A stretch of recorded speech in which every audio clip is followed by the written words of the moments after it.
শিৱসাগৰত যি ঘটনা সংঘটিত হ'ল আমাৰ জিমি দাস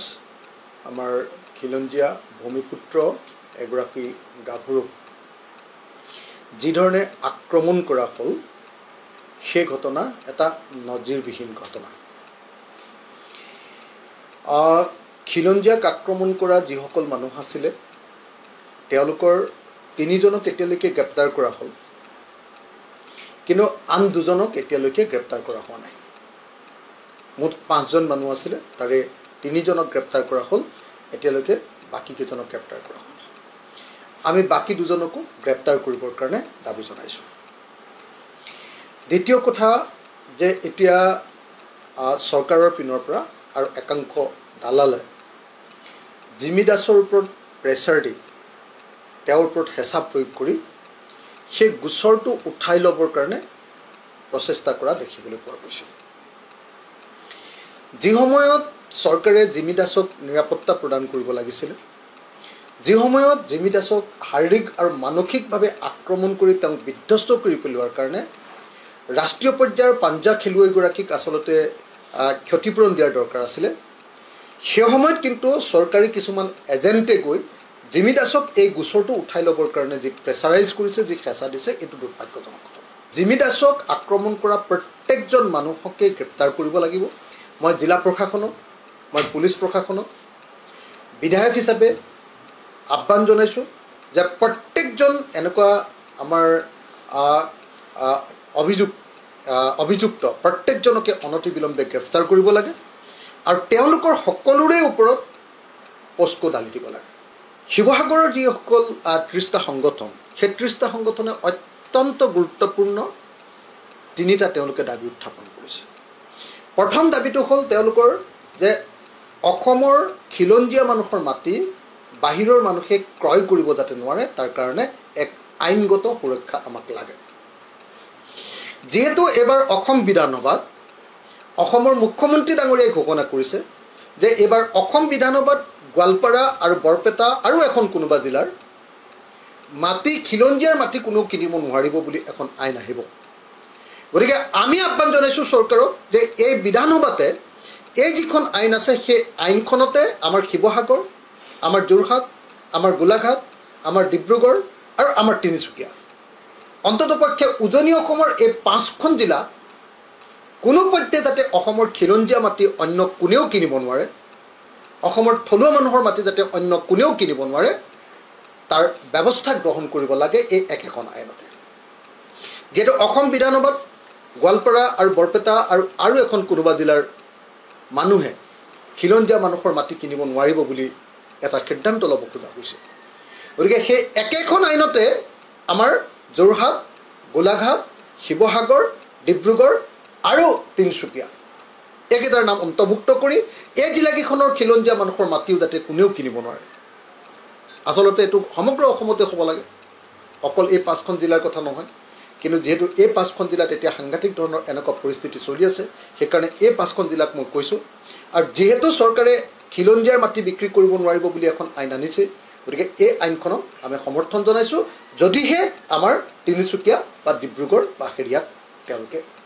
ইয়াতে অন্তৰ্ভুক্ত 30টা সংগঠনে আচলতে 3টা দাবী উত্থাপন কৰিছে মূল 3টা দাবী এটা হ'ল যে খিলঞ্জীয়াৰ মাটি আনে কিনিব নোৱাৰিব এইটোক আমি সমৰ্থন দিছোঁ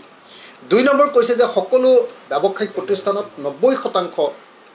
থলুৱা যুৱক যুৱতীক নিযুক্তি দিব লাগে এইটোক আমি সমৰ্থন কৰিছোঁ আৰু 3 নম্বৰ যিটো 30টা সংগঠনে যি দাবী উত্থাপন কৰিছে যে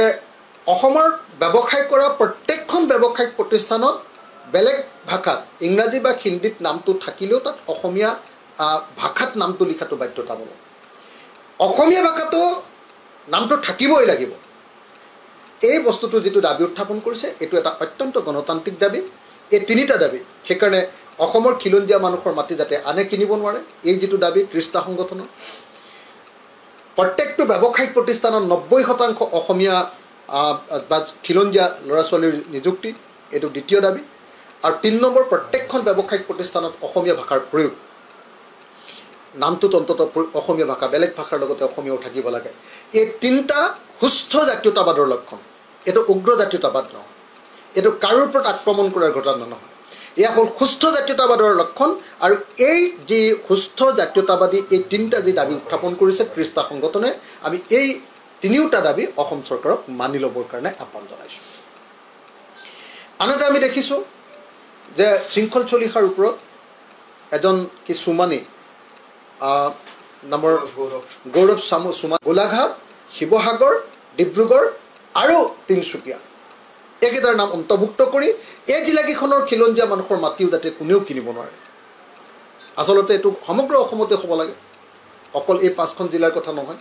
কিন্তু যেহেতু এই 5খন জিলাত এতিয়া সাংঘাতিক ধৰণৰ এনেকুৱা পৰিস্থিতি চলি আছে সেইকাৰণে এই 5খন জিলাক মই কৈছোঁ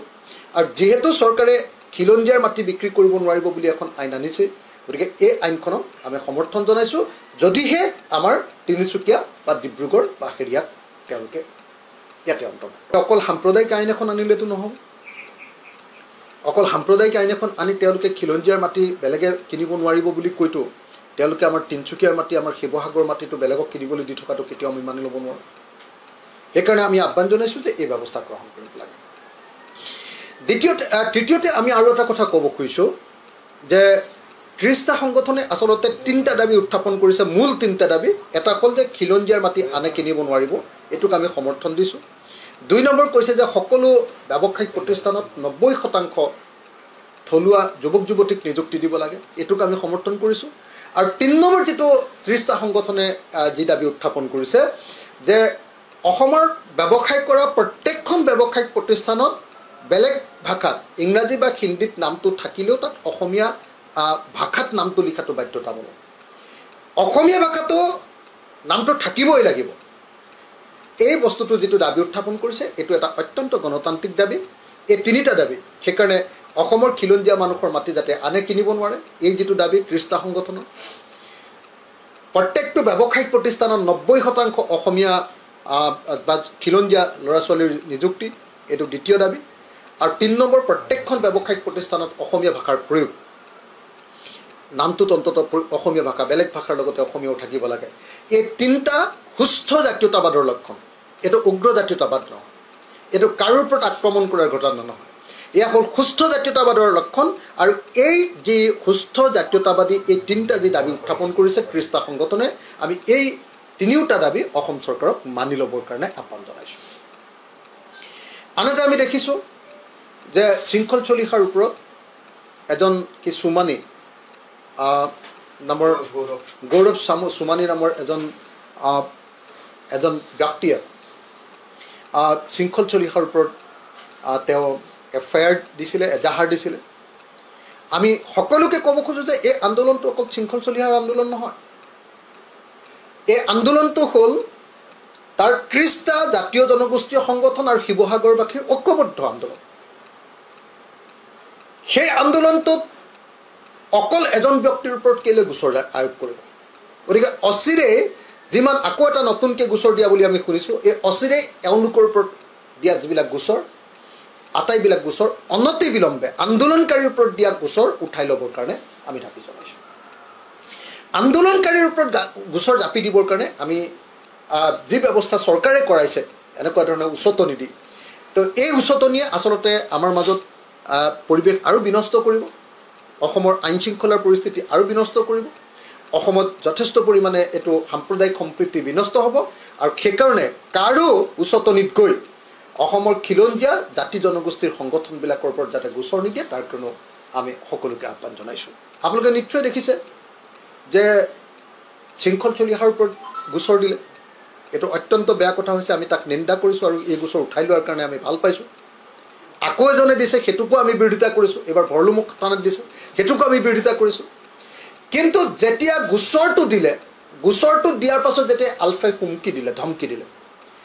আলফাৰ ভয়ত যেতিয়া গোচৰটো উঠাই ল'লে এতিয়া চৰকাৰখন ক'ত থাকিলে চৰকাৰখন গ'ল ক'ত আজি অসমততো আইন শৃংখলা বোলা বস্তুটোৱে নাই আজি অসমৰ খিলঞ্জীয়া মানুহক বিজেপি চৰকাৰৰ দিনত এনেকৈ মাৰপিট কৰিব পাৰে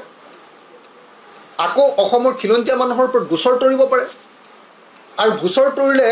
সেইটো চৰকাৰে একো ব্যৱস্থা কৰিব নোৱাৰে চৰকাৰে সেই গোচৰটো উঠাই লোৱাৰ ব্যৱস্থা নকৰে কিন্তু যেতিয়া এটা সহস্ত সংগঠনে ক'লে যে এনেকুৱা ধৰণে যদি গোচৰ তৰে তেতিয়াহ'লে পৰিস্থিতি ভয়াৱহ হ'ব তেতিয়া আকৌ গোচৰটো উঠাই লয় তাৰমানে কি তাৰমানে এই মুহূৰ্তত অসম চৰকাৰখনৰ ওপৰত কাৰোৰে আস্থা নাই আমাৰ খিলঞ্জীয়া মানুহৰ ওপৰতো আক্ৰমণ হৈছে আৰু যেতিয়া জাতীয় সংগঠনৰ ওপৰত যেতিয়া গোচৰ দিছে জাতীয় সংগঠনৰ নেতাৰ ওপৰত গোচৰ দিছে আৰু যেতিয়া সহস্ত সংগঠনে দাবী কৰিছে যে এই গোচৰটো উঠাই ল'ব লাগে তেতিয়াও অসম চৰকাৰে কাকো নিৰাপত্তা দিব পৰা নাই আজি আমি দেখিছোঁ যে অসম পুলিচে অভিযোগকাৰী পুলিচ দিছে চিকিউৰিটি দিছে কিন্তু সেই চিকিউৰিটিৰ ওপৰত তেওঁ ভৰসা কৰিব পৰা নাই তাৰমানে আজি অসম পুলিচৰ ওপৰত কাৰো ভৰসা নাই তাৰমানে আজি অসমৰ গৃহ বিভাগ সম্পূৰ্ণৰূপে ব্যৰ্থ হৈছে